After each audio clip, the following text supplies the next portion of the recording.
Hey guys, welcome or welcome back. Tisha here, back for another chapter reading, A Shattered Dreams, My Life as a Polygamous Wife by Irene Spence.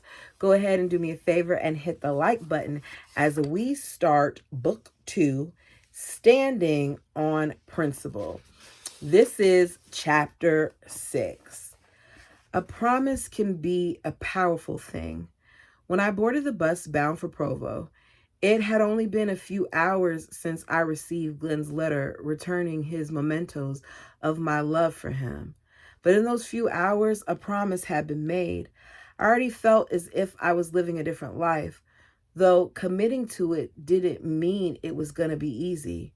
My first challenge was to get my new life out of the starting gate. I did lots of hard thinking in the 40 miles there. What exactly did Uncle Rulon want to tell Varlin? Would he now consent to our marriage immediately? If so, about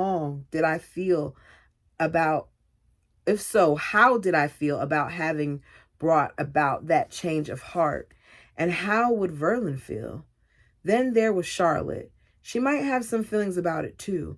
More pressing still, how was I to tell Verlin the priesthood leader wanted to see him? I didn't want Verlin to think I'd been too forward by visiting privately with Uncle Rulon. The trip was scary in itself. Here I was, traveling out of town without anyone in the world knowing, although Uncle Rulon promised to call Aunt Beth so she'd know my whereabouts. Why? I hadn't even a clue how to get to Verlin's and Charlotte's from the bus station. So after the bus pulled into Provo, I got off quickly and surveyed the other passengers as they descended the steps. I approached a fat, gray-haired woman of about 45, and she showed her paper in my hand. And showed her the paper in my hand with Charlotte's address on it. She eyed it for a minute, thinking, "Well, young lady," she said, pointing east, "it's about 20 blocks that way. Do you need a cab? I can go into the depot and call one for you." "No, thanks," I said, taking the paper from her chubby hand. It was my only link to Charlotte and Verlin. I couldn't afford to lose it. I walked in the direction the woman pointed, hoping the street signs would make enough sense to me, hoping to find someone else I felt comfortable approaching if the need arose. With my apprehension running so high, the continual uphill walk exhausted me more than it should have. Every few blocks I had to rest on a bench at a bus stop. It gave me opportunity to fret even more. Maybe it was a lot because you've been through a lot. Like the emotions of all of that, you just find out that the person that you love is letting you go. Then in desperation, you run to ask the priesthood head for approval. He gives it to you. You hop on a bus, not knowing where you're at, to go deliver news that you got to go talk to Uncle Rulon. That seems like a lot of emotional turmoil to me. Maybe that's why she's out of breath. Making my way up the hilly avenues heading east, I passed red brick homes with beautiful landscaping. I picked one out and imagined it was mine, a place of beauty with the man inside to fulfill my dreams. Oh, girl, you ain't about to have beauty. Not with all that. I was the only woman who lived in my fancy house. And of course, this brought me back to Charlotte, whom I would let whom I would get to face in just a few moments under the most awkward circumstances. The thought made me want to sit down again. Would she be angry with me for infringing on her rights? I vowed to censor my every word so as not to distress her in any way. We were half sisters, yet I never felt close to Charlotte, who was by nature serious and spiritual and never seemed to waver on our fundamentalist faith. In contrast, I loved to laugh and be silly, and I struggled powerfully with our gospel, as Charlotte well knew. I surmised she'd never much appreciated what she likely saw as my nonsense and excessive laughter. Despite what she told me to the contrary that night at Aunt Rhea's, I found it hard to believe I was the girl Charlotte really would have wanted to get the position of second wife to her husband. Perhaps I should have phoned ahead. The concern was academic at this point. I found the white plastered house with the same bold black numbers as the ones I'd written on my paper. I rang the bell and heard baby cries inside. When Charlotte answered the door a few moments later, her pretty face showed complete surprise. "Irene, what are you doing here?" she asked as she invited me in. I stepped into the foyer and she embraced me. Then she shot questions at me. "How did you get here? Did you come alone?" I tiptoed around with my answers, hoping she wouldn't catch on that I'd come to see her husband. But her brown eyes looked sadder and sadder the longer I talked. I was sure she was figuring out my scheme. Out of small talk, I played with 7-month-old Verlin Jr., holding him on my lap, cooing at him, conversing with him in baby talk. He looked so much like his father. Secretly, I wondered if my children by Verlin would be as handsome. Good grief. For the longest time, neither of us mentioned that taboo subject. Verlin instead, our conversation centered on siblings, mothers, and new additions to our huge family through miscarriages and births. Charlotte finally invited me to sit down and eat dinner with her, explaining that Verlin won't be home until 11. He attends BYU in the daytime, where he is in his second year of college. At night, he works at the state mental hospital. Since I knew so little about Verlin, I clung to each detail. He was still such a mystery to me. I helped Charlotte with the baby and the housework, but the hours passed slowly and quietly once we'd run through all the headlines about relatives. Finally, at precisely 11, Verlin came through the back door into the kitchen. His blue eyes danced when he saw me. He shook my hand, squeezed tightly, and held on a little longer than I thought was legal. "What a nice surprise to have you here," he said.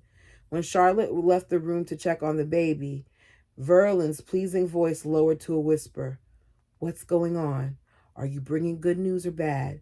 Before answering, I couldn't help but pause a moment to appreciate how clean cut he looked with his blonde hair, dark blue slacks, and blue and white plaid shirt.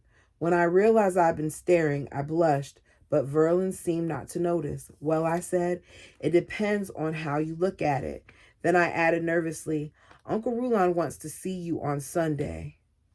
"Do you know why?" "He simply told me to tell you to come and see him." Just then, Charlotte returned with a pillow and a blanket, and we both stopped talking. She looked past me to her husband and asked, "Are you ready to eat? If so, I'll serve you."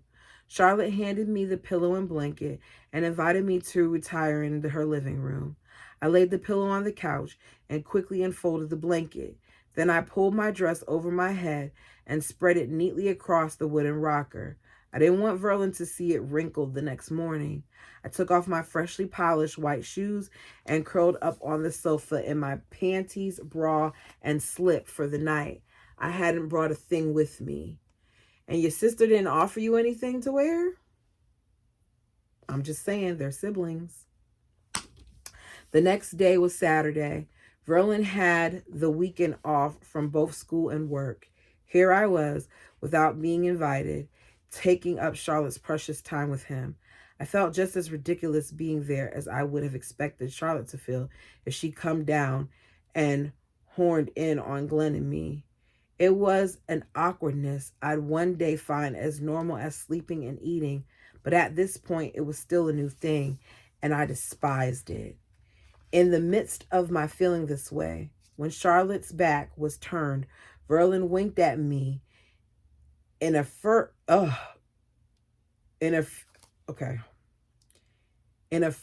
attempt to flirt. Furtive. I never heard it worded like that. I froze with apprehension. I was shocked at how stupid men could be about a woman's feelings. I wondered why I even come, since I was so constrained here. I wanted to go home before Charlotte got really upset with me. I just about decided to when Verlin handed me his infant son. A wide grin flashed across his handsome face. "Keep him happy for a few minutes," he commanded. Then ushering Charlotte into the bedroom, he said, "We need privacy for a few minutes." Don't tell me you sitting. I know they not. Okay, I'm jumping to conclusions. Already going straight to the gutter, thinking they're doing something else. There's no telling what they're doing. But what do you need privacy for? Why can't you have that discussion in front of the baby? Makes me feel like you're doing more than just talking. Okay, let me go ahead back to the book. I couldn't imagine what would happen next. The next minutes dragged as I watched the hands move on the white wall clock. After some time, I laid the baby down to nap. Nearly half an hour later, Verlin emerged, but no Charlotte. How about going to the movies? To a movie, he asked excitedly. Oh, shoot. This is how they cause division, because these women don't really want it, but they say that they're trying to, and he probably told her she didn't have a choice. He was taking her out. I shrugged. Let's go if you want. Is Charlotte ready, or does she need help with the baby? I asked. He gently pushed me toward the kitchen door. I looked around, hoping Charlotte and the baby were coming behind us. They were not. He reassured me. It's okay. The two of us are going alone. My pangs of fear made me feel like I was getting diarrhea. How could I just walk out with Verlin without Charlotte? No wonder she stayed in her bedroom. I imagined her there in pain and tears. When we were outside, Verlin suggested I get in the car first and duck down. He would follow a few minutes later. Okay, if you're not doing anything wrong, why does she have to duck down just leaving out the house? That already lets you know stuff isn't right.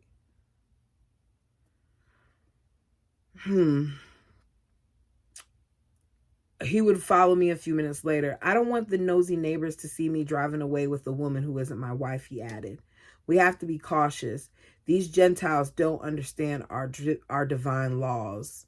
So he's saying it's because of the neighbors, because us monogamous folk don't get it. Once we were alone in the gray Chevy and out of view, I sat up and told Verlin I didn't need to be entertained. I needed to get to know him better. He seemed fine with this change of plans, so we drove over to the lake and sat in some shade with both car doors open to allow a cooling breeze to cross. For 3 hours, he did most of the talking. Nothing really important, mostly just bragging about this and that. He described some of his brother Wesley's inventions. He told me about his sister Esther's piano playing and her musical awards. He talked about his brother Ben, who'd taken first place in a high jump competition in school, and about Wesley setting a record in pole vault. I learned he had 9 living siblings. He was the youngest, but after he was born, his mother lost twins, Joseph and Mary, at birth. He didn't mention Ben's mental breakdown until I brought it up. He assured me it just had been stress. Then he admitted that one of his sisters, Lucinda, had a few mental problems, but I'm sure God will eventually heal her, he said. So people just saying they're crazy, even though I don't like to use the word crazy, people saying that they have mental issues isn't just them saying that they have mental issues.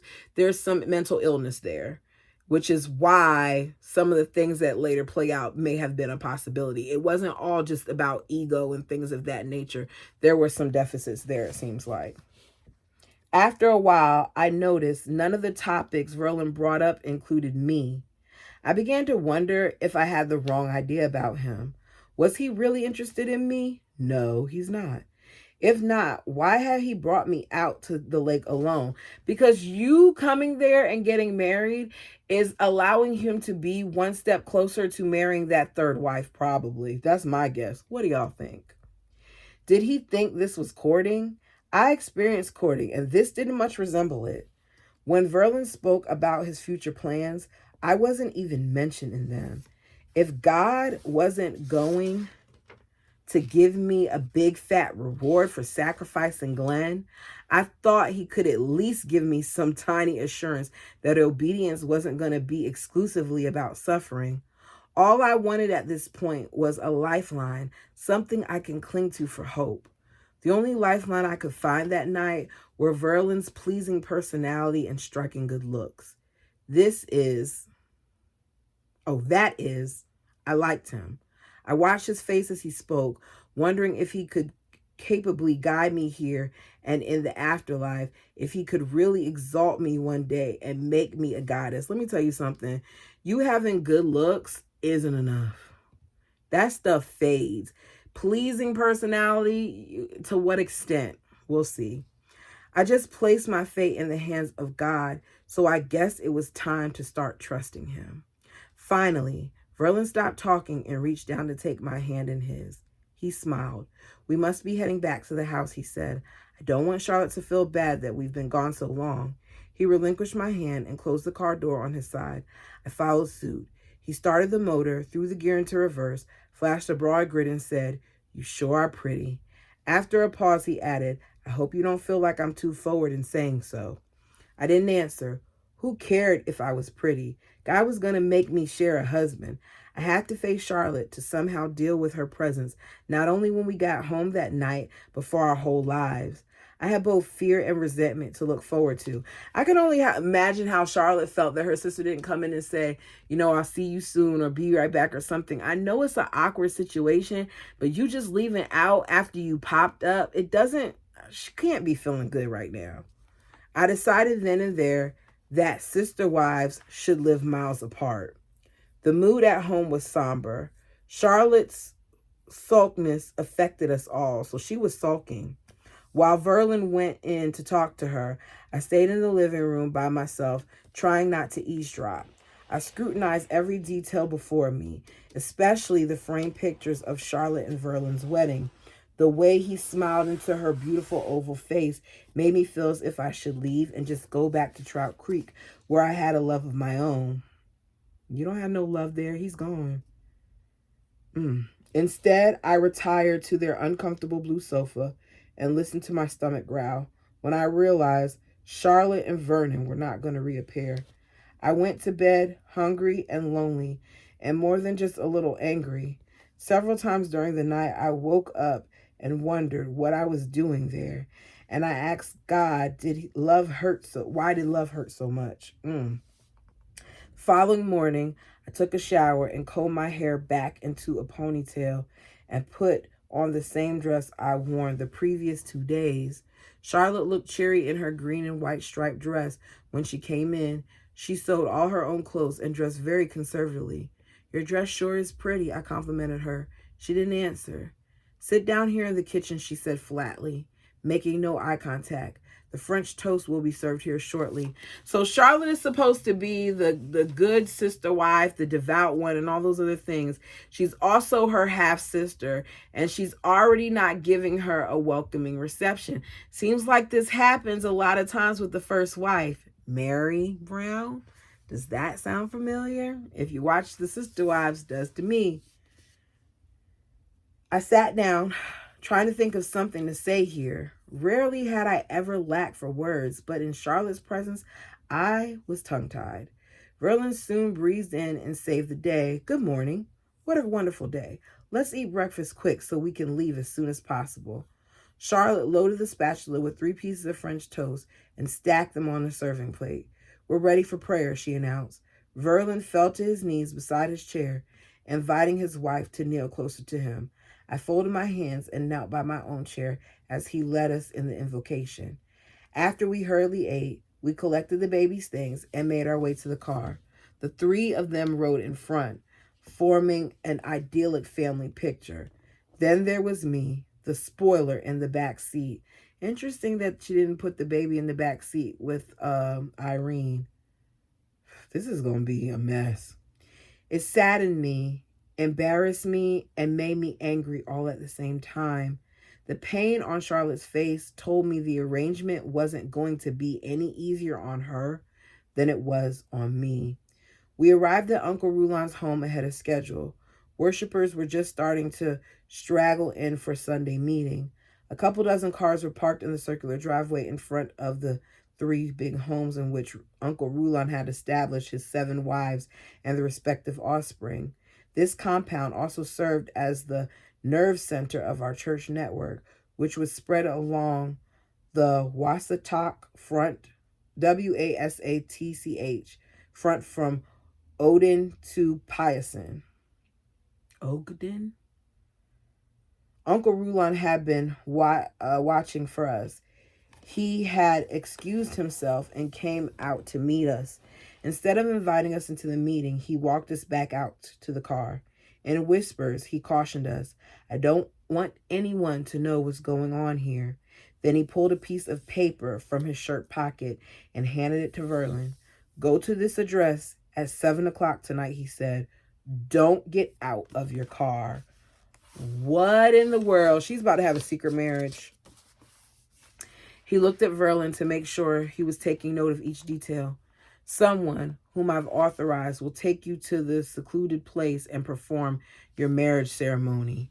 Let me emphasize, you must never reveal who did it. Oh, goodness. Seeing our surprise, he added, you did want to get married, didn't you? Married? Yes, Verlin managed eventually. But I hadn't planned on it today. I thought you said we had to wait 2 years. I have classes in the morning. I never expected this to happen so soon. He looked accusingly at me, then back to Uncle Rulon. I thought you just wanted to talk to us. After a long pause, he continued, clearly thinking out loud. Maybe we could do it this Friday. I have the weekend off. That would give us more time. Would that be okay? That'll be fine, said Uncle Rulon. I'll make the necessary arrangements for Friday at 7. But remember, do not get out of the car and never tell who did it. Uncle Rulon then looked to the car at Charlotte and me, his eyes questioning us. We both nodded in the affirmative. Verlin also assured and thanked him. Seeming satisfied, Uncle Rulon shook our hands and suggested we not come into the meeting. Relatives would be suspicious seeing the three of us together. We could hear voices inside already lifting up the first hymns to the Lord, but Uncle Rulon waited to make sure we were safely in our car before he said, I'm so very proud of you all, of your willingness to serve the Lord in this perilous times. God bless you. Then he waved us away. So where's she supposed to go now? Back to that house? Back home? Somebody gonna wonder something if she ain't home. This is crazy. We were silent as we drove off, each of us lost in thought. I could tell Verlin felt the burden of this new reality. I wonder if he really wanted to marry her or if he was happy about the 2 years. I don't know. Y'all tell me what you think. The fulfillment of his dream of living plural marriage was less than a week away, but he was ill-prepared to deal with 2 women in such an awkward circumstance. Fortunately, Aunt Beth lived only 5 miles away. I promised myself I remained silent until Verlin and I were alone. We would discuss our plans at the first private opportunity. I had planned my wedding before, and I had dozens of questions about this one, even though it appeared from what Uncle Rulon said, the 3 of us would make up the entire guest list. How I wish Charlotte would say something, anything. Despite her marrying Verlin only after he promised her he'd intended to comply with the holy principle of plural marriage, I sensed her devastation at it actually coming to pass. Seeing her face now, I wondered if she changed her mind. Feeling guilty and foolish, I reminded myself I was just doing all the godly people I knew said God required of me. Verlin broke the painful silence. He turned and smiled at me. What kind of ring do you want? He asked. I was flabbergasted. Why couldn't we wait and discuss this in private? I turned red with humiliation, saying nothing, but he was intent on prying the information out of me right in front of my sister, his wife. I could get you a small diamond, he offered. That broke Charlotte's prolonged silence. She looked at Verlin as though questioning his sanity. You never got a diamond for me. Oh, Lord, it's starting already, y'all.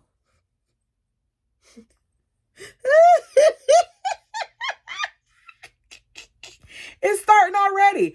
They haven't even made it home. They haven't even got married. This is like day 2 or 3 of this whole situation.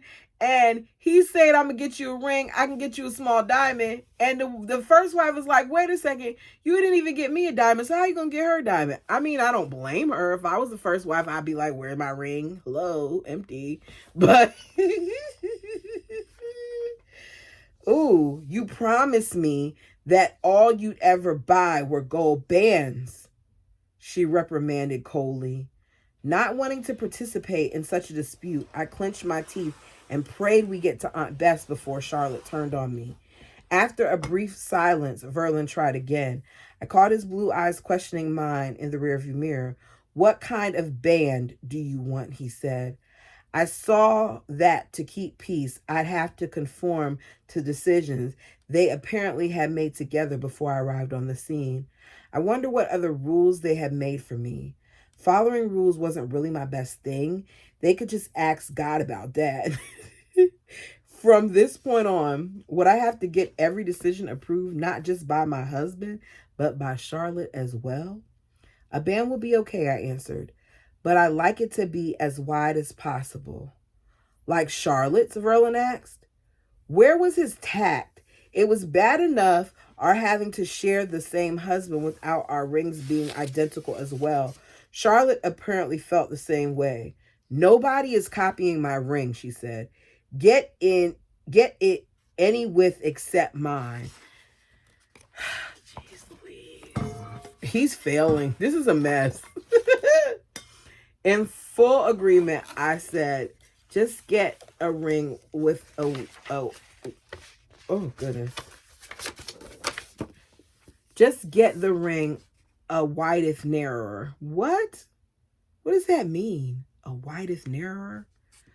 To everyone's great relief, we soon pulled into Aunt Beth's yard. Verlin helped Charlotte out of the car with her baby, and she walked ahead of us into the house.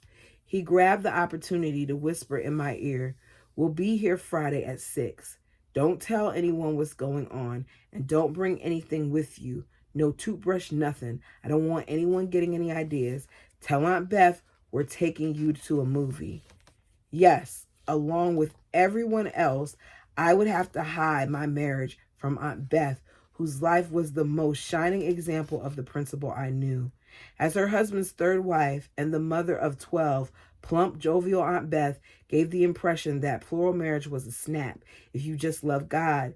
It grieved me that the practice of polygamy had evolved in such a way that even the Aunt Beths in one's life had to be kept in the dark about your marriage if you weren't a first wife. That doesn't make sense. That's so crazy. It wasn't for everyone's good, of course. So if ever questioned by authorities, she could honestly deny having any incriminating personal knowledge. It was for everyone's good. I think I said it wasn't. It was for everybody's good, of course. So if ever questioned by authorities, she could honestly deny having any incriminating personal knowledge. The future of my own family and of the extended polygamous family network could be jeopardized if anyone found out about my marriage. Still, I felt terrible about having to freeze her out. Excuse me. Verlin told my aunt their visit would be brief. "We just came by to bring Irene home," he said. Then he quickly changed the subject, not wanting Aunt Beth to suspect he was interested in me. She told us all about the babies being born, her latest travels with their family, and shared a few of our newest jokes. She was always a delight to visit. Eventually, she took note of Charlotte's brooding silence. Turning to her, Aunt Beth asked comfortingly, "Is this June heat getting to you today? You look like you don't feel well." "I'm doing just fine," Charlotte snapped. Verlin took it as his cue to stand up and motion for his wife to follow him out. He shook Aunt Beth's hand, then gave my hand a little squeeze, and he and Charlotte said goodbye. I went up to my room and collapsed. My nerves shot from the hours and days of constant tension. Plus, I had other reasons to be anxious. Most notably, I was supposed to be getting married in 5 days, but Verlin still hadn't actually proposed to me. He hadn't even said he loved me. His behavior was such a stark contrast to everything I experienced with Glenn. I could barely fit Verlin and marriage into the same sentence in my mind. I was so twisted up. I spent the next 4 days in bed. That's because with Glenn, even though I didn't approve of the age difference, it seemed that there was love there. In this situation, that's not what this is. Instead, what this is it's a mess. It gave me time to obsess on a variety of levels. For example, at the wedding, when I apparently would kiss Verlin for the very first time, should I turn my head to the left or to the right? Then there was the fact that we hadn't made any wedding plans with the possible exception of the troublemaking ring. That's because your stuff you're not going to have a whole bunch of people there. They're going to stand up there and probably tell them a whole bunch of different things, say whatever covenants they have to say, or oaths, promises, however they do it. And that's that, because a lot of people aren't even privy to the ceremony. I wonder if she's going to give us details. Let's see. What we were even going to do on the Friday. If our communication was this bad before the wedding, what would it be like after? The whole week I was sick with apprehension, and my mind kept racing in all directions. Would he remember the ring? Would it fit? Oh heavens, what if Aunt Beth wouldn't let me go to the movie? What kind of honeymoon would I have without a toothbrush or a nightgown or even clean clothes?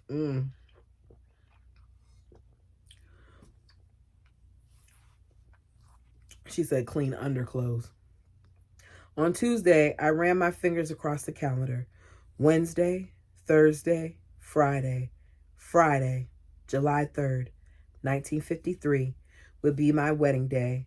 I couldn't believe the irony when I realized my mother and my father married on the very same day in 1931. Was this mere coincidence, or had God planned it this way? A second wife herself, my mother had a lonely underground wedding, just as it appeared mine was going to be. And in an effort to obey God, she too married her half-sister's husband.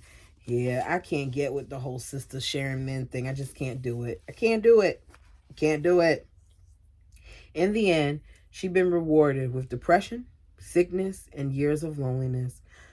Plural marriage shattered my mother's dreams. She never got the love, honor, and attention she desired and deserved.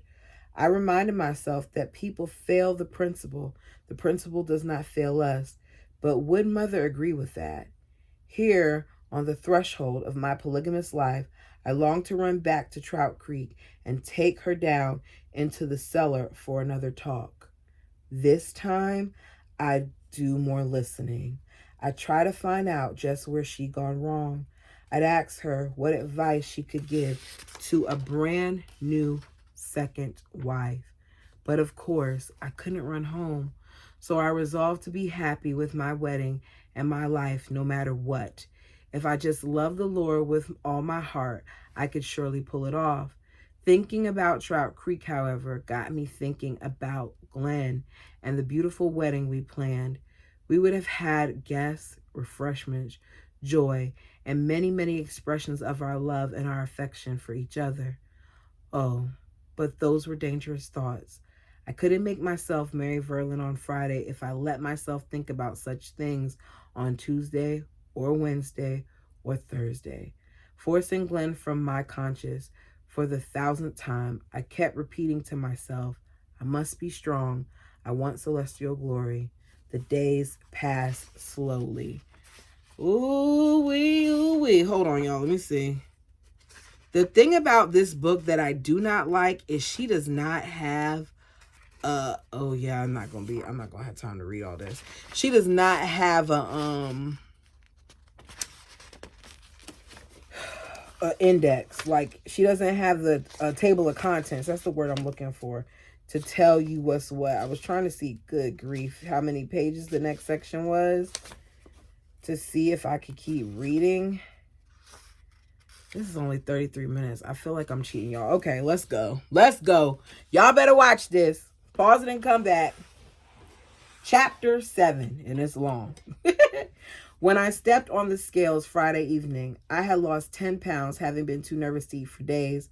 I ironed my new gingham dress and polished my white shoes while I worried about whether Aunt Beth would give me a hard time for going out.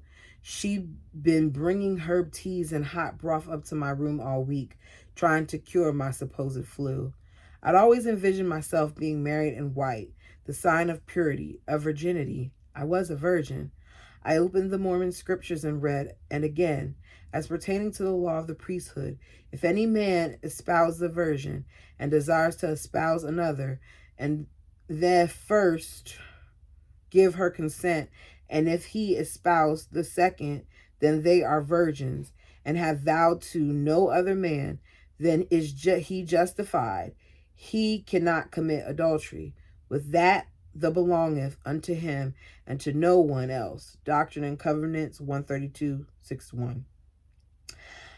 I read the passage over and over thoughtfully. Charlotte had been a virgin, and she was now willing to give me her husband, Verlin.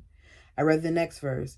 And if he have given 10 virgins given unto him by this law, he cannot commit adultery, for they belong to him, and they are given unto him, therefore he is justified. So he can sleep with as many virgins as he wants to, because they're given to him. Okay. That's Doctrine and Covenants 132:62. Oh God, I prayed. Please don't ever let him find 10. I need love. Someone who needed and understood me. How would Verlin possibly manage all of that if he was busy with 9 others? Furthermore, if I couldn't be somebody's only wife, I at least wanted to be his favorite wife. Oh boy. How would I ever have a chance if Verlin fulfilled this scripture? Charlotte would be quite enough competition. Thank you very much. I looked nice in my new turquoise and lavender dress. It wasn't what I dreamed of wearing on my wedding day, but was any of this what I had dreamed of? I finished by pulling my curled hair back into a ponytail and hoped Verlin would be pleased. With the results. I found Aunt Beth sitting in the living room downstairs. Where are you going looking so pretty, she asked. I kept my eyes from hers. To the movie.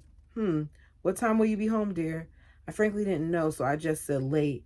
Then I quickly added, but don't wait up for me. If anyone would have understood, it would have been Aunt Beth, but Uncle Rulon and Verlin said no telling anyone. I heard Verlin's car pull up, which mercifully ended the questioning. I went out to meet so Verlin and Charlotte wouldn't have to come to the door and stir Aunt Beth's suspicions. Walking towards his car, I motioned for them not to get out. I was fast catching on to the polygamous way. I took my usual place in the back seat with the 3 of them, Verlin, Charlotte, and their baby up front. Verlin pointed to Charlotte's beige suit, her wedding suit, in fact, hanging in the window. I thought you'd look nice in this, he said. Oh, no. Oh, no. He wants her to wear the girl's dress as she wore? I thought you'd look nice in this, he said, so we'll stop first chance we get and you can change. I guess my best dress wasn't good enough for Verlin after all. Charlotte said nothing, so I presume my wearing her wedding suit was not her idea. Still, I wish she'd given me her opinion about it.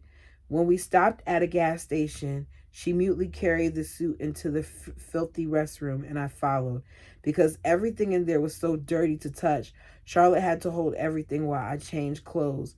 We found the suit fit me well enough, though I filled it out a little bit more than she had. I was grateful for the 10 lost pounds at that point. Let's hurry, she said. It still may take us a while to find the place. We can't be late. I removed the elastic band and let my shoulder-length hair fall around my face.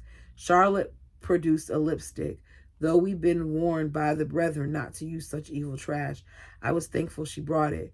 We both felt God would be lenient this once. After all, how often did a girl get married? Besides, no one else would ever know. The only witness at my wedding would be the 3 of us and the mysterious priesthood elder who would perform the ceremony.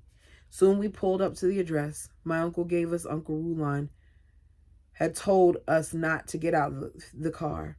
Now be quiet, Verlin cautioned us. Keep the baby's noise down. I just hope this is the right place.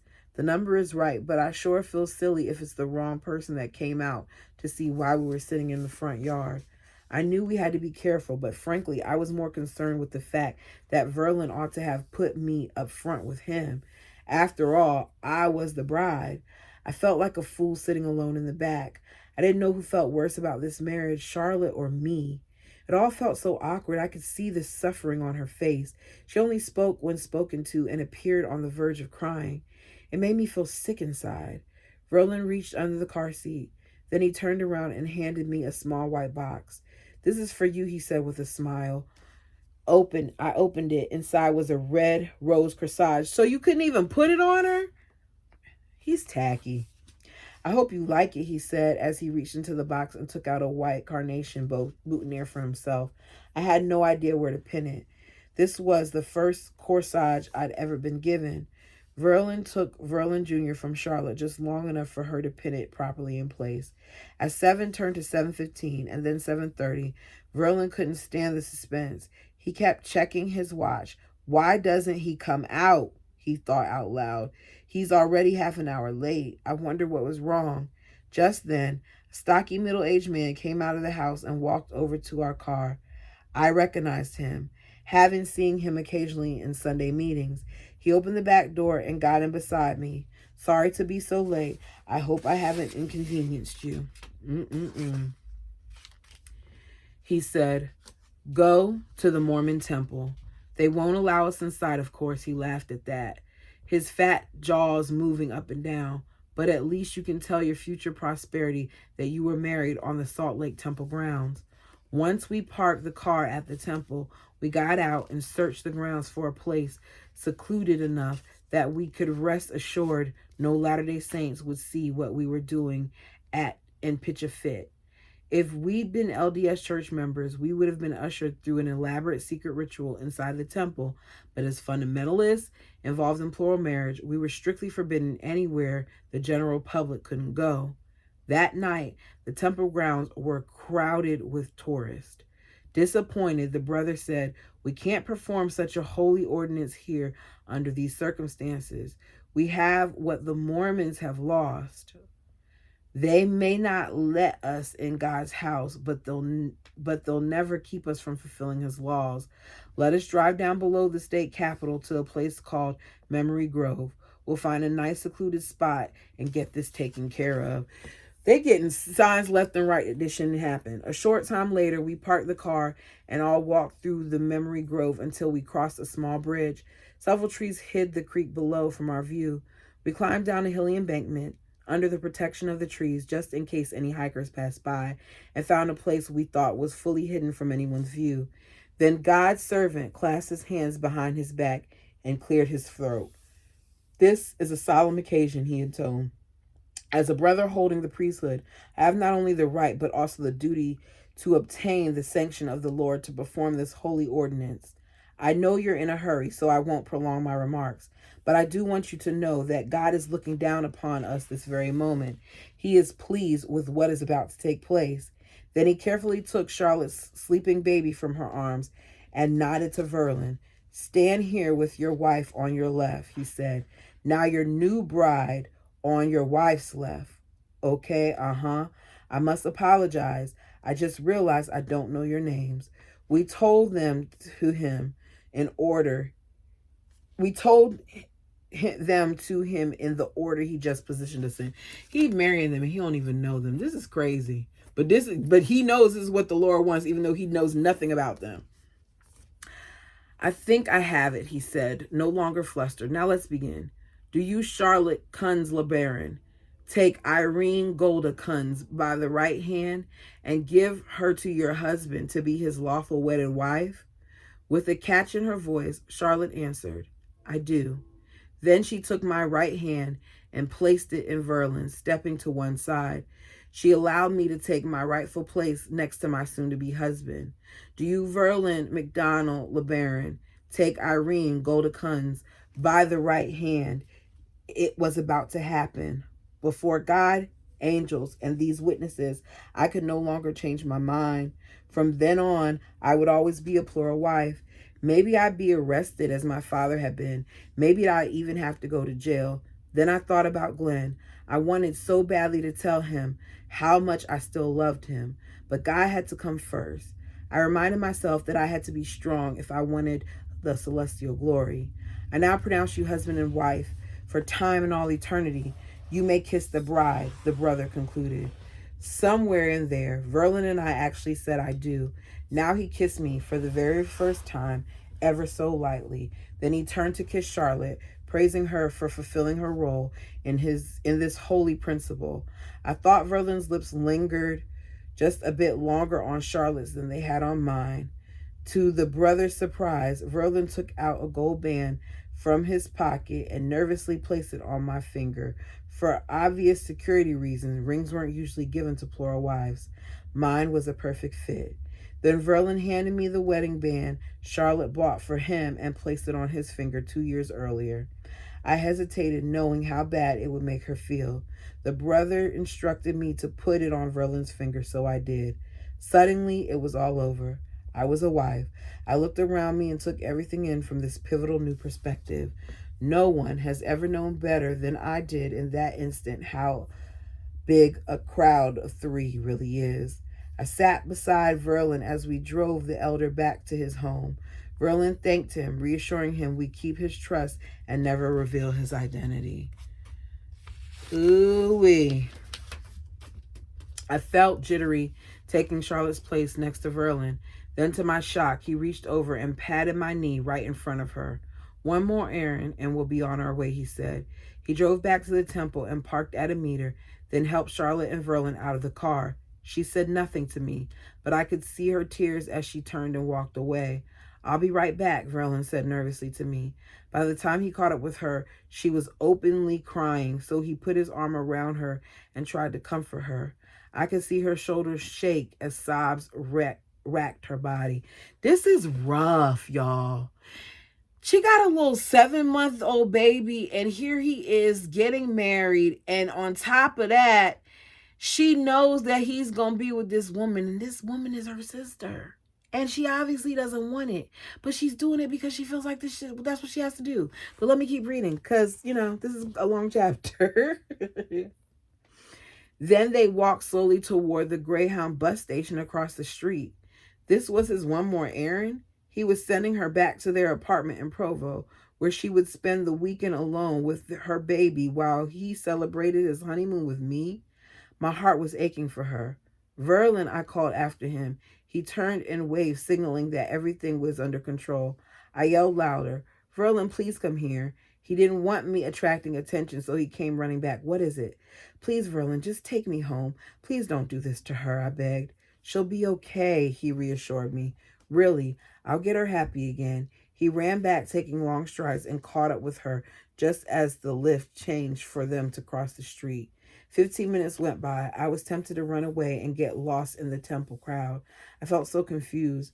Before their marriage, Charlotte made certain Verlin meant to live the principle. Why then did she seem so devastated?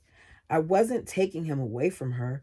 We were just going to share him, as good fundamentalist wives do. I've been taught a man would love you more if you gave him another wife.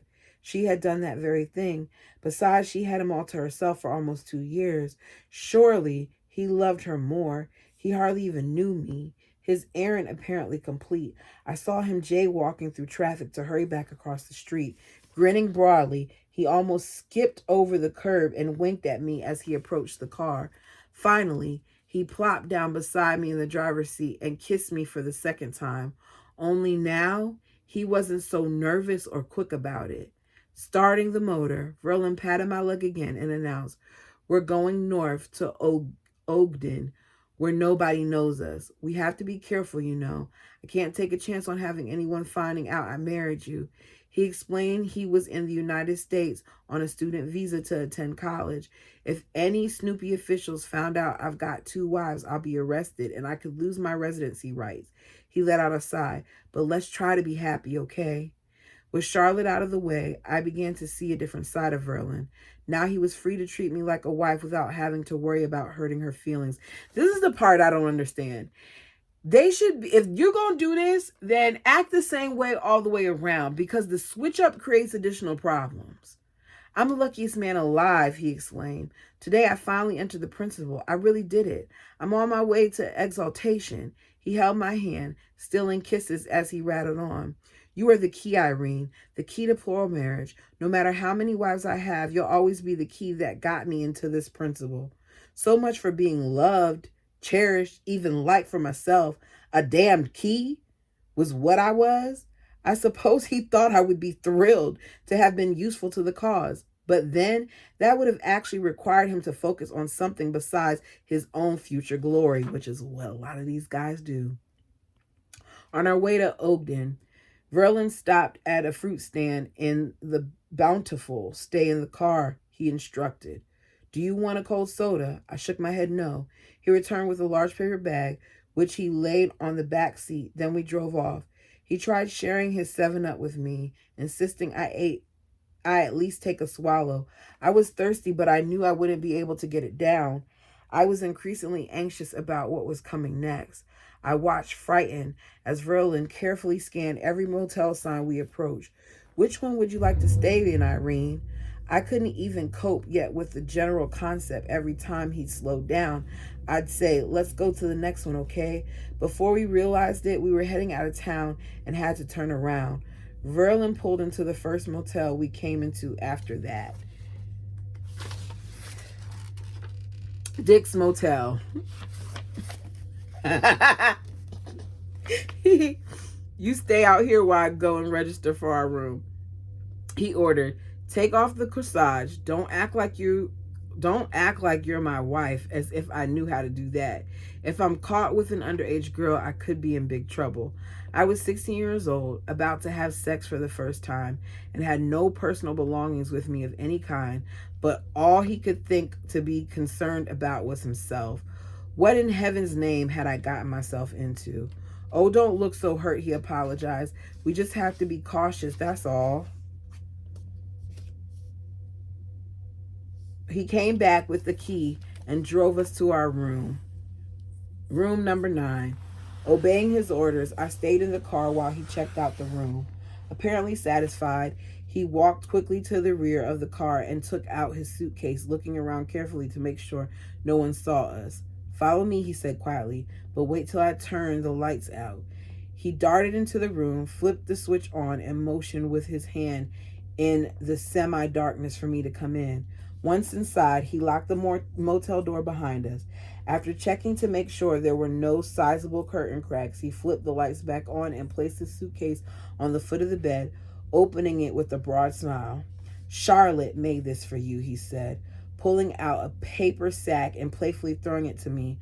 I've never seen it before, he assured me. You can be the first one to show it to me when you put it on. If you don't mind, though, I'll use the bathroom first.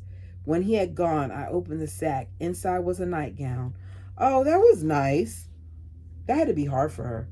I'm sure I must have turned 10 shades of red, though I was the only one in the room. It was just the thought of Charlotte knowing and planning what I would wear on my wedding night.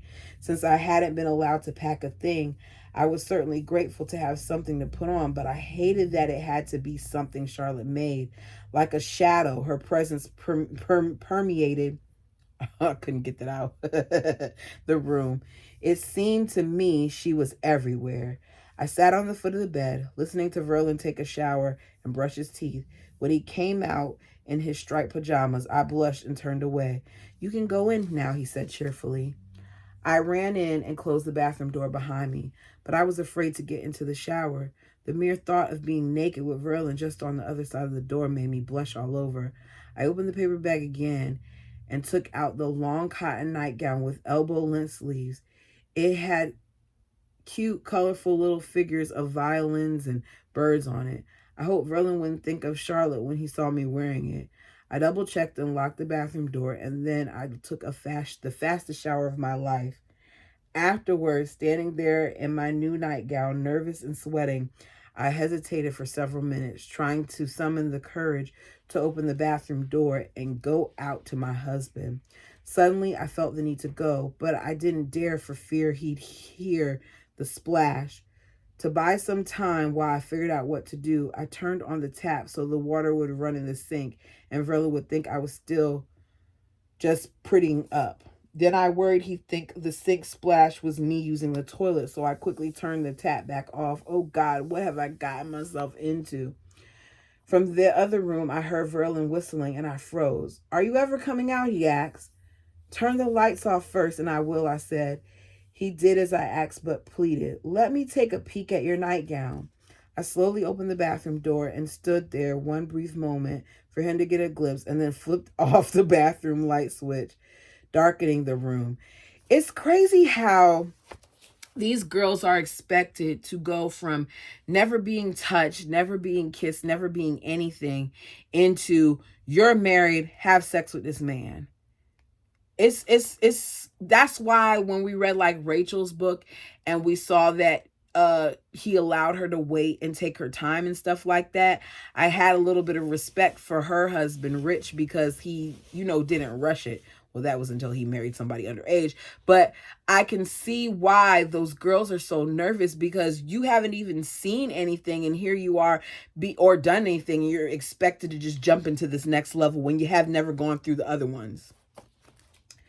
Crazy. Somehow, despite my heart now beating double fast and extra loud, I heard Verlin whispering to me, "Come on over here, Irene. I'm waiting for you." I was paralyzed with fear. "Well, are you coming?" he asked in the darkness. I groped along, feeling the wall with my right hand while my left hand searched to find the bed. Then I stumbled over his leg. "Oh, I'm sorry," he said, pulling me down beside him, kneeling position against the bed. "Let's have prayer first." God forgive me, I thought. I had to admit prayer was the farthest thing from my mind. Verlin grasped my hand tightly in his and prayed out loud. "Dear Lord, thank you for giving me such a beautiful wife. Thank you for this special principle that gave her to me. We are indeed blessed, Lord. Bless Charlotte. Comfort her. Help us to always be united. Amen." I climbed onto my side of the bed, and Verlin crawled over me to get to his side. I could barely breathe as I tried to recall all the ins and outs of the law of purity Aunt Ray had taught me. Would we be able to do this without committing adultery? Would I be able to do it at all? There was so much to fear. I checked to make sure my new nightgown was clear down to my ankles. Verlin pulled me close, making sure he didn't touch my breast.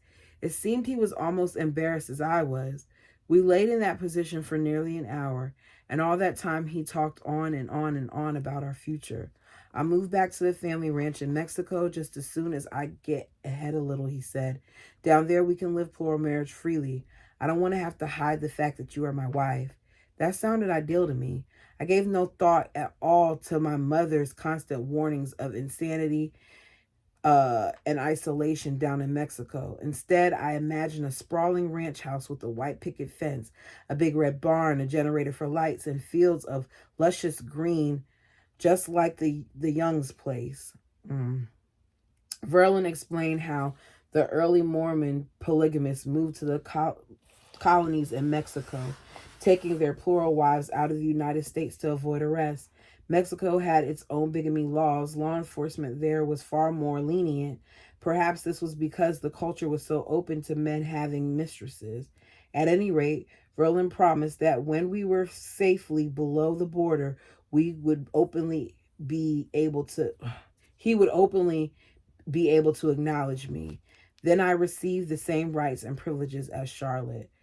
He further told me how thrilled he was to have me as his wife, to finally be on his way to fulfilling all his dreams.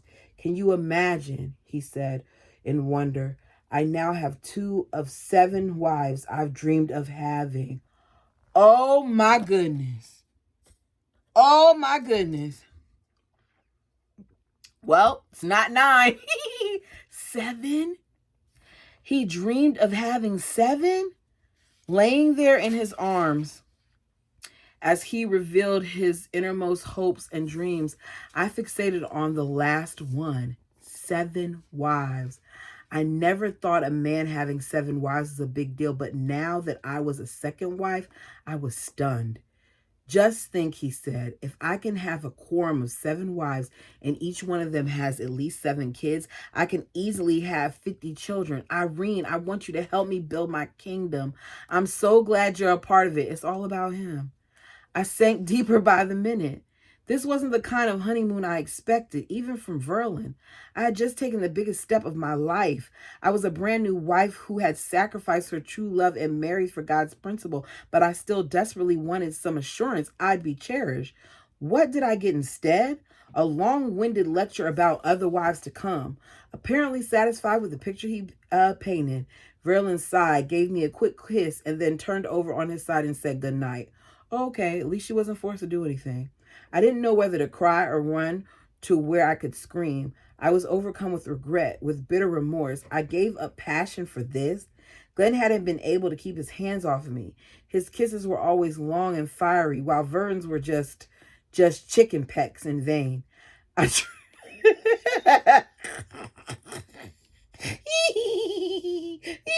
not chicken pecks.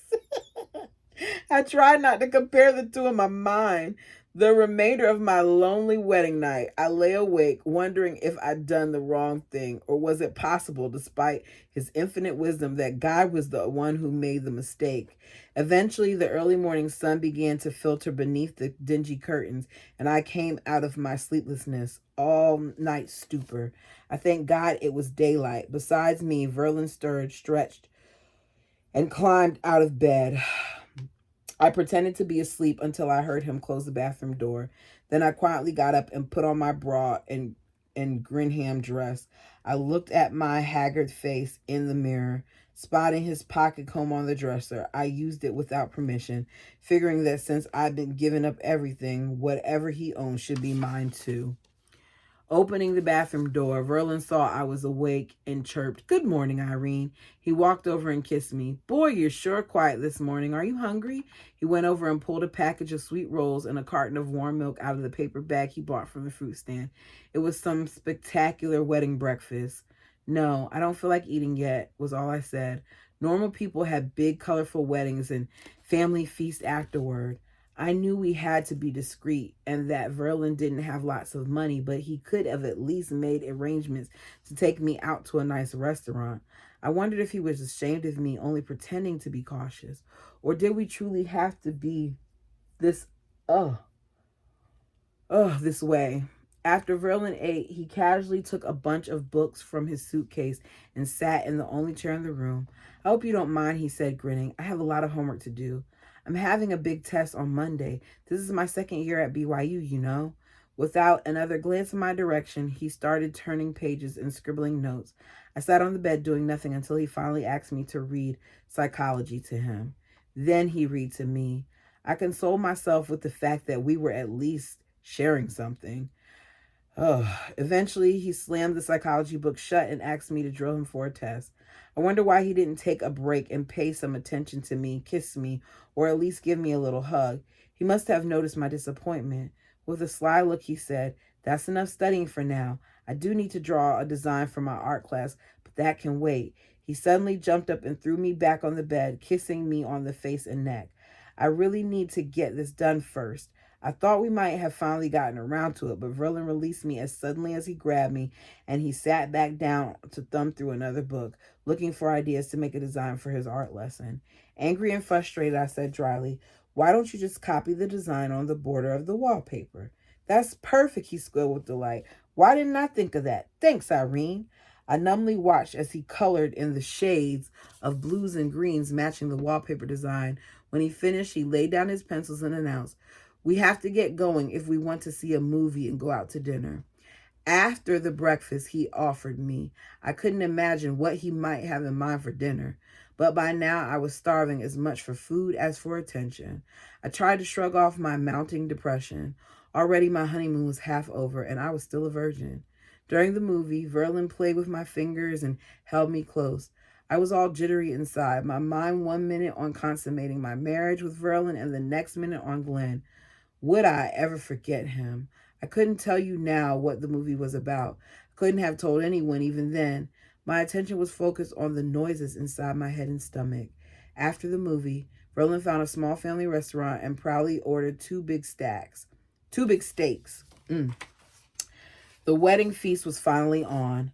The jukebox was our wedding orchestra, and the meal when it came looked fabulous with all the trimmings. I couldn't swallow a bite. Verlin insisted several times that I try and eat my steak, but I was in an overwrought state of mind unlike anything I've ever experienced. I just couldn't do it. He apologized as he reached over and stabbed my steak with his fork. "I hope you don't mind," he said. "I don't want it going to waste." "Go ahead, help yourself," I heard myself say as I watched him devour my steak. I thought how obvious it was that he'd been married before. The jukebox eventually played Eddie Fisher's Haunting. I'm Walking Behind You. It was lovely, but Woo! It was lovely, but heart trending. As I listened intently to the familiar lyrics, I imagined each word being sung just to me. It was Glenn singing them. His final words to me in his letter carry the same sad message. If things go wrong, dear, and fate is unkind, look over your shoulder and I'm walking behind. Fighting back tears, I excused myself and headed for the ladies' room. I told myself that fate couldn't be unkind to me forever. If God put me in this, he have to see me through it somehow. God didn't put you in it, though. You put yourself in it. Back at the motel, Verlin turned off the overhead light in our room, leaving on just a small table lamp. After we crawled into bed, he snuggled up close to me and began talking about his schooling, his childhood, and religion. I'm overhearing him talk now. After a long time listening to him go on and on, I could no longer contain my disappointment. Dreading the answer, I asked him the question that had preoccupied me for the past 24 hours. You really don't love me, do you? He got my drift. Amazed, he rolled over on his side and wrapped his strong arms around me. Of course I do, he said. I just want to take things easy, but I'm glad you want me. Before I knew what was happening, he pulled me out of bed onto my knees. Come on, Irene, let's pray first. I knelt there beside him, so shaken I could hardly breathe. We held hands, and he began, Our Heavenly Father, help us to stand firm under all of our trials. Let your spirit be well with us, he paused. Bless us now in what we're about to do, and forgive us wherein we offend you. Amen. I'm all for praying, but really? Y'all praying about the sex? About the consummation? I just feel like certain prayers should be had like before you even get married, but okay. I kept my head bowed through his prayer, but shuddered at his conclusion. Here he was asking God, God's angels, and all the sublime hosts of heaven to watch us. With that sort of audience, I could hardly bear Verlin's touch, let alone doing the deed for the first time. I snapped off the light. It was all over so quickly that, but for the pain, I wasn't even sure I'd been there for it. Was that what all the fuss was about? What I waited 16 years for? A lot of these women don't even have orgasms. If so, I wonder if I'd be able to tolerate it well enough to conceive my annual child. Seeming to sense my disappointment, Verlin asked if I knew about the law of purity. Yes, I do, I answered, thinking what a very good law it was. My father lived it, Verlin said, and I wonder if you intend to. Absolutely, I assure him. Clearly pleased, he nodded his agreement and then rolled over on his side. Within minutes, he was snoring softly. All I could do was lie there in confusion. The next day, when Verlin took me for a walk, I finally became acquainted with his version of romance. The midday sun filtered through the tall, leafy trees as we strolled along hand in hand, looking for the spot in Memory Grove where we'd been married 2 days before. Standing there on the same piece of ground, hidden by the same trees, he wrapped me in his arms, kissed me warmly, and said, Thanks for being so wonderful. Then for the first time, he said, I love you, Irene. Our interesting time together was drawing to an end as we headed back. Verlin would soon be on his way home to Provo and to Charlotte. Before he dropped me off at Aunt Beth's, he handed me an $11 check, insisting I give it to her and confide in her that we'd be married. He asked me to tell her to please keep it a secret from anyone else. Tell her the money is for your living expenses, and I'll send her some more later. If she prefers you not stay with her now that you're married, I'll figure something else out. So she can't even come back to the house. This is crazy. Then he checked his rearview mirror to make sure no one else was behind us, reached across the seat, and briefly kissed me goodbye. We drove the remaining blocks in silence. In front of Aunt Beth's house, Verlin kept the car running, stopping just long enough for me to grab the paper sack that contained my now soiled nightgown and jump out. He waved a friendly smile and drove away. My unforgettable honeymoon was over. I dreaded seeing my aunt after basically lying to her when I supposedly went off to the movies 2 days before. If I lost her trust with that action, I'd have no havens left and would be forced to move in with Charlotte. All was quiet as I tiptoed in the house and up to the bedroom. I shared with 60-year-old Evelyn. I assumed my aunt and her dozen children were at Sunday meeting. I immediately took off my gold wedding band and put it in a stationery box and tucked under my panties in the bottom of my dresser drawers. Then I hid my nightgown in a safe corner of cluttered closet. Without warning, Evelyn opened the door and came into the room. Looking at me snugly, she asked, "Well, did he give you a ring?" Yeah, don't take a genius to find out if you disappear, you don't come back, and you don't say anything that y'all got married. From the outside, this was how polygamous union looked. People you knew and loved simply disappeared for a while, and then they showed back up a few days later, scrambling to hide the evidence, while you were free to suspect all you wanted without knowing anything for sure. I've seen it many times, but I've been foolish enough to think that no one would notice when I did it myself. I was shocked that Evelyn was onto us. If you're asking if I married him, well, yes, I said, knowing I shouldn't. But please don't tell anyone. What does your mom think about me running off like I did? Mostly she feels bad because you didn't trust her enough to confide in her. I figured your mother would understand when I was finally able to tell her. After all, she entertained polygamy as your dad's third wife. I can tell her now, but no one else is supposed to know. It has to be kept a secret for Verlin's sake.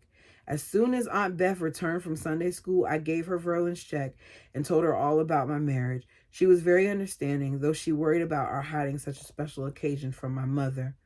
Verlin had told me to see him the following Friday. As instructed, I took the bus to Provo, wondering all the way how Charlotte would feel about seeing me again now that I had slept with her husband. I was certain she wouldn't want me hanging around her house, interrupting her life.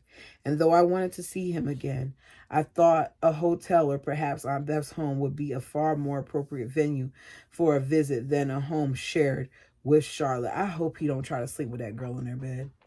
How would I ever get to know him in another wife's presence? The whole situation made me feel sick to my stomach. Verlin had told me to relax and leave it up to him. He'd know how to handle it. He said, assuring me he understood women. I had my doubts. I arrived after dark, and Verlin wanted to get us all settled immediately for the night.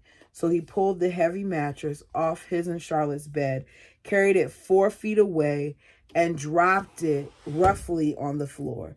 Then he told Charlotte to sleep on it right there in the same room with us while he and I took the Brock spring still on the bed frame. What? Incredulous and humiliated, we both complied, because that's what fundamentalist polygamous wives did. Comply with whatever absurd, insensitive things their husband came up with. Lying there on the box spring next to Verlin, my discomfort was indescribable. If I so much as breathed deeply, the bed squeaked. Verlin and I didn't talk, though. Didn't talk. Touch or even move. Down on the ground, Charlotte also made no sound, though I couldn't imagine how she could keep from bawling. I thought I might be about to bawl myself when Verlin said suddenly, "Well, I can see this won't work." He jumped out of the bed in his pajamas and ordered Charlotte off the mattress. Then he dragged it all the way down the hall to the living room, while Charlotte stood meekly by with a bewildered look on her face. Completely disgusted, I followed him. "Please, Verlin," I whispered, trying to keep my voice calm. "I don't like to share her home with you this way. I'll wait until it can have a place of my own. Please go sleep with her." "No," he retorted in a loud whisper. "I haven't seen you for a week, and I intend to be fair." "This isn't fair to any of us," I pointed out. "Look, Irene, we're all new to this," he said, "but we'll figure things out as we go along." Verlin went in and reassigned Charlotte to the box spring, then returned me to the living room. He peered briefly through the part of the drapes and checked the door lock before he crawled onto the mattress beside me. "There have been rumors going around that the government is planning raids on polygamists," he warned. "So I have to be extra careful, especially with you being underage and all."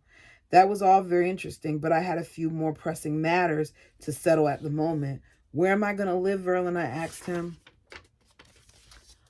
"Oh, God will take care of that. Let's just take things one day at a time and trust him." He patted my hip and gave me a brief kiss. Then he turned over on his side to go asleep. I hadn't finished. "Verlin, I needed to figure out my life. What are our plans? I can't live like this. I want a home and some privacy." He said nothing, but I still wasn't done with him. I won't ever come here again and be made to feel like a complete fool in my sister's house, I warned. Shh, shh, that's enough. Now go to sleep, he mumbled. I have a feeling I felt more validated if he slapped me. Unheard and untouched, I cried myself to sleep. Later, Verlin told me that Charlotte cried all night in the other room, visualizing us making love. Jeez Louise. I've been married now for 2 whole weeks. This time, Verlin promised to come to Aunt Beth's house to see me. He'd be there around 7 p.m. Fortunately, he believed me when I told him I wouldn't go to see him again at Charlotte's, or maybe she forbade it. Either way, I thought this was a superior arrangement until we got a place of my own. When he finally showed up, he insisted we go to a drive-in movie. I begged to stay home so we could retire early and get to know each other a little better. Didn't he want us to spend some time together without a crowd around? But in the name of obedience, I gave in again. Returning from the movie, we crept upstairs, hoping not to wake anyone. Cousin Evelyn, who thoughtfully decided to sleep somewhere else, made up a bed with clean sheets and even left a vase on the nightstand with 2 beautiful red roses in it. Verlin quickly undressed in the dark and crawled into bed. Still shy, I followed suit. I don't recall Verlin inviting a celestial audience to watch. Bless or forgive us that second time. That was the night I discovered what the fuss was all about. Oh, so that night in the house, that's when she had a good time. And that is the way we're ending chapter 7. Sorry this was longer. I don't plan on having these reads be so long, but there was no way I could just give y'all 30 minutes. That wasn't fair. Hope you enjoyed this. A lot happened in this section. Let me know your thoughts. Until next time.